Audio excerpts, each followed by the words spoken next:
Turkey and Syria now in the 8th day after being hit by a powerful earthquake. The death toll has surpassed 37,000, but a few more miracle survivors have been pulled out. South Korea is to send its second rescue team. South Korea, the U.S. and Japan reaffirmed their commitment to their Trilateral alliance to deter North Korean threats. South Korea posted a trade surplus in the ICT sector in the first month of 2023, but the overall export volume down 33% on year amid slumping global chip demand.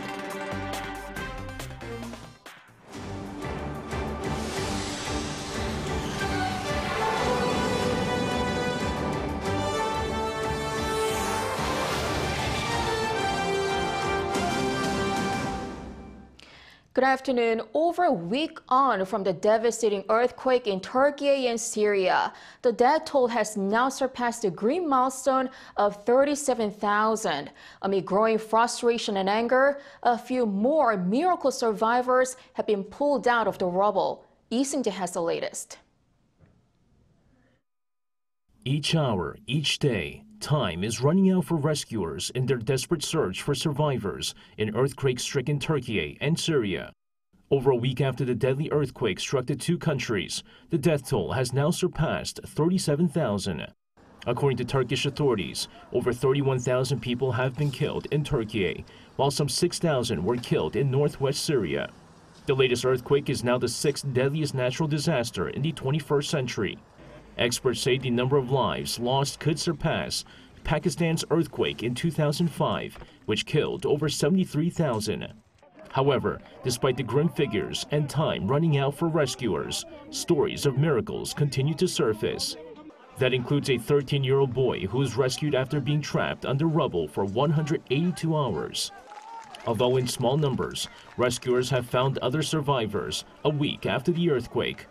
However, due to the sheer danger of moving rubble with survivors trapped underneath, the rescue operation must be done with great care. Building inside is super dangerously collapsed, so you cannot just go inside, and you should be really careful also not to harm the people inside. So we are like we say in Turkey, we are digging with our nails. One by one, slowly, slowly, slowly. Meanwhile, amid the ongoing search and rescue operation, a cholera outbreak is becoming a problem in Syria. Cholera has been spreading in Syria since last September, but now at a much faster pace due to the lack of clean water in the earthquake-hit region. In response, the WHO is relaxing cholera vaccine administration regulations to combat a drug shortage in the hopes of easing the situation in Syria. Lee Seung-jae, Arirang News. Countries from around the world are sending aid and rescue workers to help Turkey and Syria recover from the earthquakes. South Korea's second group of rescue workers is set to depart this week, taking with them tents and blankets. Yoon reports. President Yoon has called on the government to mobilize all available resources to secure maximum relief supplies for Türkiye. The president vowed to take the lead in helping a close ally overcome the sorrow of the past week's destruction and loss of lives, calling Türkiye a brother nation. On Monday, the presidential office announced that the government has secured 150 tents and 2,200 blankets to use in the cold weather. These will be flown to Türkiye this Thursday on a military aircraft. Also on board that flight will be a second group of South Korean rescue workers. The government has recruited over 370 medical personnel to be sent over to Türkiye, with 29 of them set to depart this week. Around 23 million people are expected to have suffered from this incident, so we have to urgently secure tents to temporarily shelter people in the cold weather. There is also a serious shortage of medical supplies and equipment. Aid is pouring in from other countries too. Vietnam has donated more than 2 tons of medical equipment and supplies in coordination with Türkiye's AFAD Disaster Management Agency. This is the first time Vietnam has deployed search and rescue forces in coordination with other countries following a natural disaster. Among leaders visiting the quake site, Greece's foreign minister was the first among his European colleagues. The visit came despite the two countries having been at odds for decades and was greeted warmly by his Turkish counterpart. The Greek government is also preparing to send cruise ships to help accommodate the tens of thousands of people left homeless after the deadly shocks. The World Bank has already pledged roughly $1.8 billion of funding for Türkiye. But according to disaster assessment reports, losses caused by the twin earthquakes will come to nearly $84.1 billion, a big hit to the Turkish economy. Yoon, Arirang News. It's not just international organizations and governments. Ordinary people from around the world are also reaching out to help Turkey and Syria. Our Song Yujin tells us how people in South Korea are showing their support. Hundreds of thousands have lost their homes, tens of thousands are injured, and the death toll continues to rise from the earthquakes that struck Turkey and Syria on February 6th. Search and rescue teams from around the world are working around the clock to save lives. But freezing temperatures and lack of necessary infrastructure are making things difficult. Even from thousands of kilometers away, people in South Korea are extending their support to brother country Türkiye, a country that dispatched the fourth largest number of soldiers during the Korean War. Donations have been pouring in after the Turkish embassy in Seoul started a relief campaign last week. So I'm currently at a logistics center located in South Korea's port city of Incheon, and as you can see, there are a lot of bags and boxes, stacks of them continuously streaming in. They contain much-needed winter clothes, sleeping bags, tents, blankets, diapers, anything that those struck by the earthquake need to survive. Anyone who wishes to take part just has to pack up what they want to send, nothing used but new, write down what's inside and aid material Türkiye on the box, and ship it to the address below. We're seeing so many boxes coming in packed with relief supplies. Our Turkish community in Korea has come here to help the embassy organize and classify the items and send them to the airport. The embassy has also opened a bank account for monetary donations. And there are also those who've taken matters into their own hands, like the students of Hankuk University of Foreign Studies. Students have set up a fundraising account and installed boxes on campus where people can drop off relief supplies. We're the only Turkish language major in Korea, and we've interacted a lot with Türkiye and its people in the past, so we thought about what we can do. We raised more than 8 million Korean won, or around $6,300 just last week. Dozens of boxes containing blankets and padded jackets are stacked on the first floor of our main building. The money raised and supplies will be handed over to the Turkish embassy in Seoul at the end of this month. At times like this, international solidarity is needed for swift recovery and restoration. 송유진, Arirang News. The North Island of New Zealand has been devastated by Cyclone Gabrielle. The New Zealand government has declared a national state of emergency. The declaration on Sunday morning local time applies to 6 regions, including New Zealand's largest city, Auckland. It is only the 3rd time in the country history that has called a state of emergency. Severe flooding has washed away some homes, and strong winds have made it hard for helicopters to rescue people from their rooftops. 44,000 households in Auckland alone are without power, and dozens of evacuation centers have been set up in the city.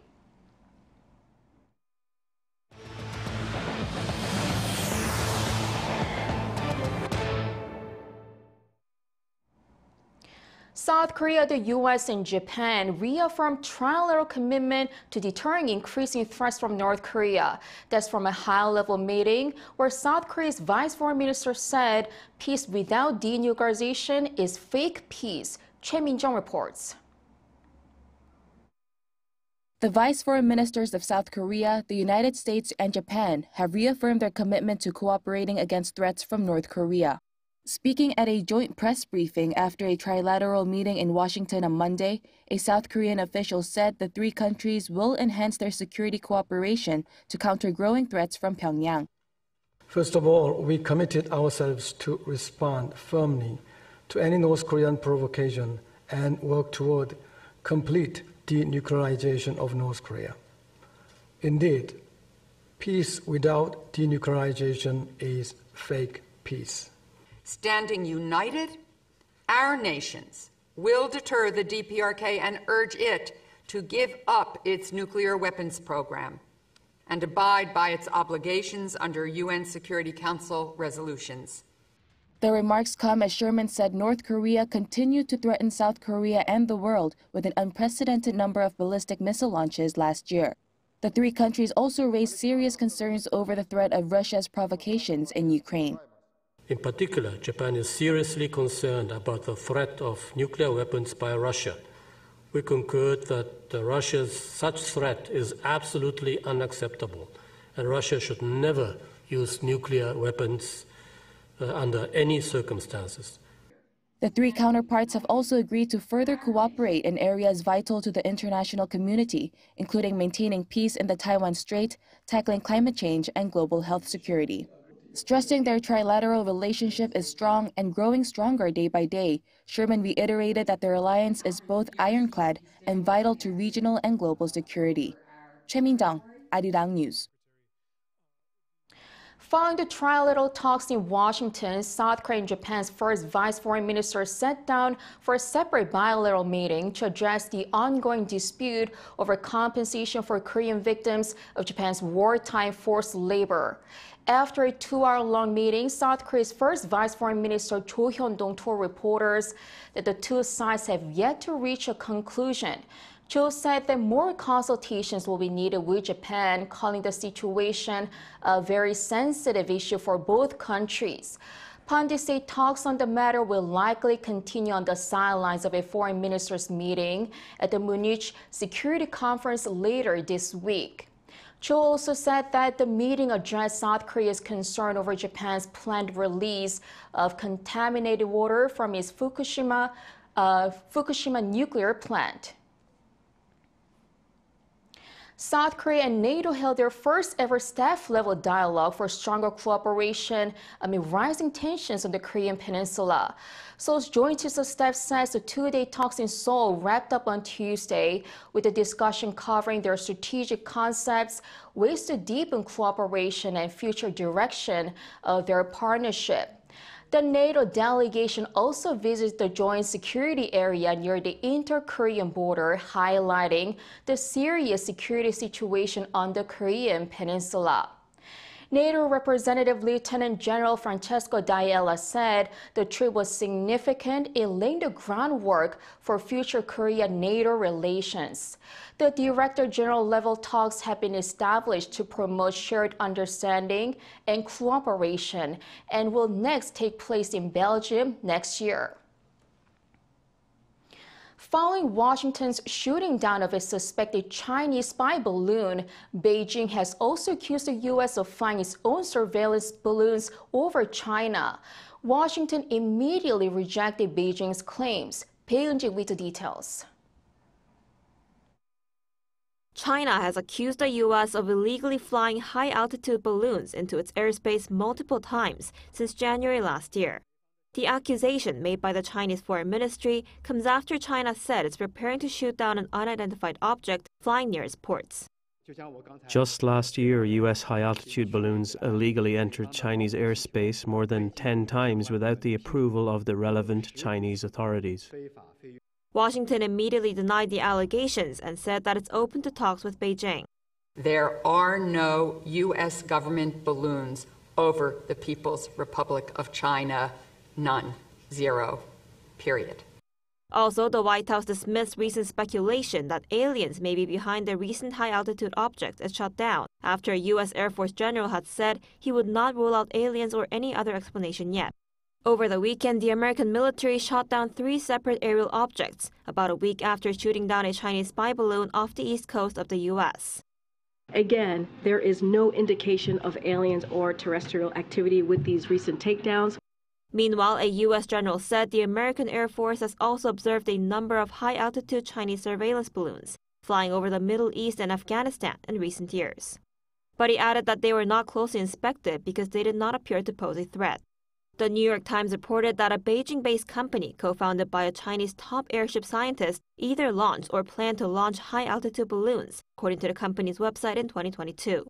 It also said the company's goal was to create an airborne signals network in China using stationary balloons, and it aims to complete a, quote, global near-space information network by 2028, without elaborating on what that meant. 배은지, Arirang News.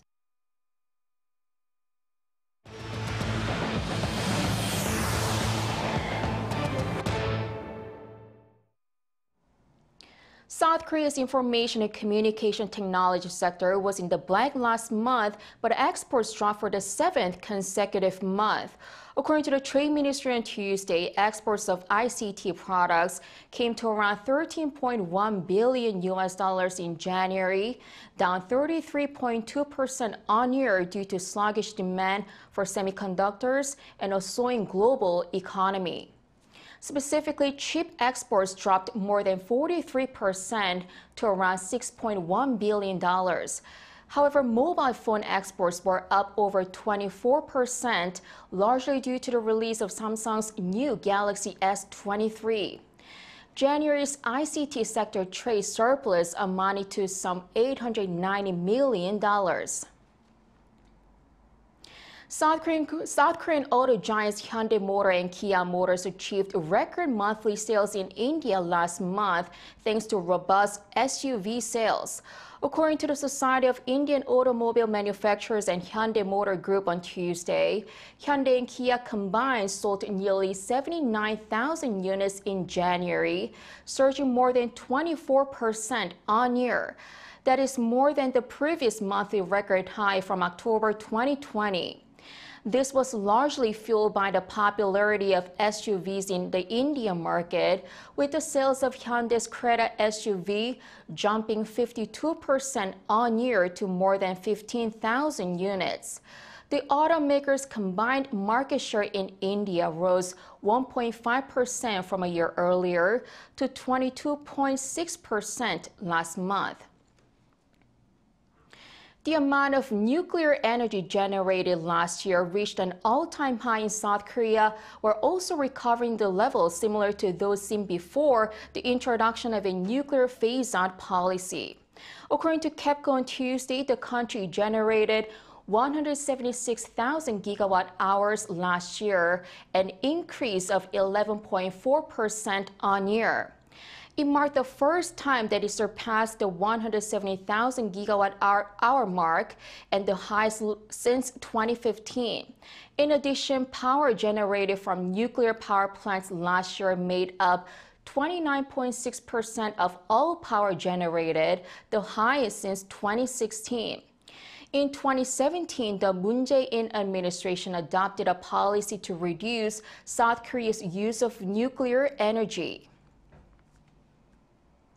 South Korea's first lunar orbiter, Danuri, has sent back its first pictures of the moon's surface, including the ocean of storms, a large dark area on the near side of the moon. Cho Sung-min has more. South Korea's lunar orbiter Danuri sent back its first photos of the moon's surface on Monday, having entered the moon's orbit a month ago.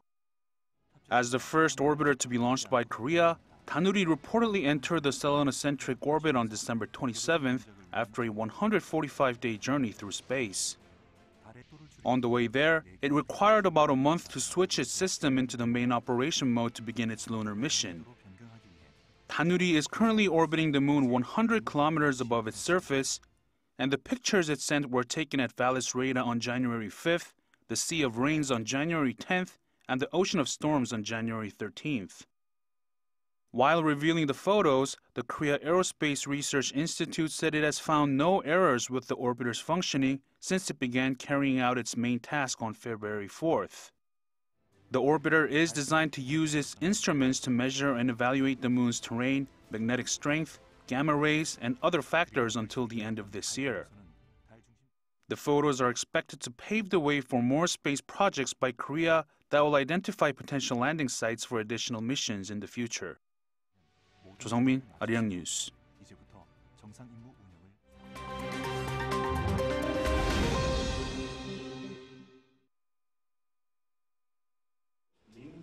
Let's take a look at what's going on in the world now. In Portugal, an investigation has found that over the past 70 years, almost 5,000 children have been sexually abused by members of Portugal's Catholic Church. A report by an independent commission on Monday said at least 4,815 children had been abused. It noted that the victims were mostly male and between the ages of 10 and 14 when they were abused mainly by priests. The commission, launched by the Portuguese Episcopal Conference, added that the number of cases is the absolute minimum and that the findings are just the tip of the iceberg. In response, Portuguese bishops are set to meet in March to look at ways to prevent future abuses and provide justice to victims. The report comes after the Portuguese Catholic Church was hit by allegations last year of covering up cases of sexual abuse by still active bishops. Moving over to Moldova now, where the country's president, Maia Sandu, has accused Russia of attempting to overthrow its government. On Monday local time, Sandu said Moscow allegedly planned a coup d'etat using violent protests appearing as the opposition, but actually carried out by foreign nationals or organized crime groups. A document detailing the plan was reportedly intercepted by Ukrainian intelligence officials and was later confirmed by Moldovan authorities. The news comes as the former Soviet Union state looks to join the EU after becoming a candidate last year. The country has recently struggled with gas supply shortages, power cuts, and an influx of Ukrainian refugees, as well as tensions with Transnistria, a pro-Moscow breakaway region. Shifting to football now, where Czech international Jakub Jankto has officially come out as gay. The 27-year-old midfielder made the announcement on his Instagram account on Monday, saying that he no longer wants to hide himself. According to the BBC, he is the first current international in men's football to publicly announce that he is gay. Jankto currently plays as a midfielder for Czech club Sparta Prague, on loan from Spanish La Liga club Getafe. Both teams have expressed their support for the player, as have the Czech national team and other footballers and football organizations. Jankto has played 45 times for the Czech Republic, scoring 4 goals. And finally, for those wanting to get over an ex this Valentine's Day, zoos across the US have been giving people the chance to have vegetables, bugs, and even carcasses be named after their former partners and then fed to animals. One location in Pennsylvania has a $5 bug-off package where the bug feeding process is filmed and then uploaded to social media.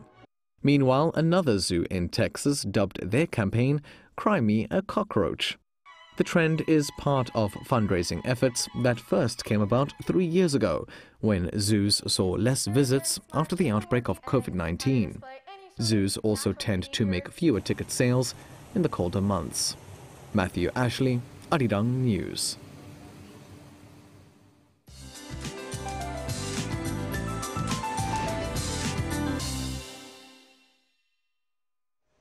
Good afternoon. After a spring-like Monday, morning temperatures in Korea have dropped to 3 to 8 degrees lower than yesterday. And feels like temperatures in Seoul dropped to near -5 degrees. While highs will be 1 to 4 degrees lower than yesterday in most areas, but still above norms for the capital region, but slightly lower in southern parts of the country today. But due to the recent mild temperatures, it could feel much chillier, so do dress accordingly. But much improved air quality is welcomed by all of us under bright skies today. Meanwhile, mountainous regions in Gangwon-do province have seen 10 centimeters of snowfall since yesterday. Well, it stopped snowing for now, but do expect to see on and off snow through tomorrow afternoon, possibly up to 10 centimeters of heavy snowfall. And Jeju Island looks like receiving frequent rainfall or snowfall this week, and the rest of the country will be under bright skies. The seasonal cold will fade as we head into the weekend. With that in mind, here's a look at the weather conditions around the globe.